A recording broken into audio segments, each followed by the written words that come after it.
Praise the Lord. அவரை தியானிக்கிறதான இனிதான பகுதியிலே உங்களை சந்திப்பது மிகவும் சந்தோஷம்.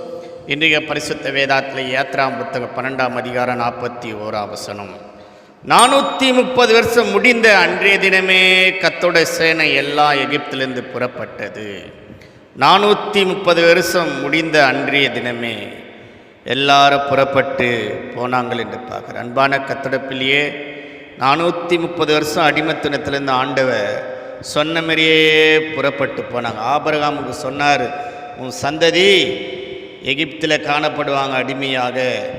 அதேமாரி நிறைவேறிச்சு. அன்பான கர்த்தருடைய பிள்ளையே, உனக்கு ஒரு நேரத்தை வச்சுக்கிறார். ஒரு நாள் முன்னாடியாவது ஒரு நாள் பின்னாடியாவது.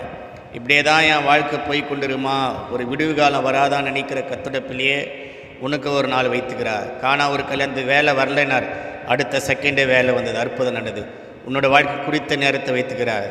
கர்த்தர் அந்த குறித்த நேரத்தில் வந்து உன்னையும் குடும்பத்தையும் கர்த்தர் விடுவித்து ஆசீர்வதிப்பார். அன்பான கர்த்தருடைய பிள்ளையே, அது காலத்தில் அவர் நேர்த்தியாக செய்கிற தேவன் என்று பார்க்கணும். உனக்கு நேர்த்தியாக செய்யறதுக்காக தான் பொறுமையாக காத்துறா. உனக்கு அற்புதம் செய்யறதுக்காக தான் பொறுமையாக காத்துறா. உனக்கு அதிசயத்தை செய்யறதுக்காக தான் காத்து கொண்டிருக்கிறார். உன் வாழ்க்கையில் மறுவாழ்வு உண்டாகிறதுக்காக தான் காத்து கொண்டிருக்கிறார். உன் சுக வாழ்க்கை சீக்கிரம் துளுறதுக்காக தான் காத்து கொண்டார். அன்றைய தினம் வரப்போகுது. கர்த்தர் உன்னையும் குடும்பத்தையும் கர்த்தர் ஆசீர்வதிப்பார். ஆமென்.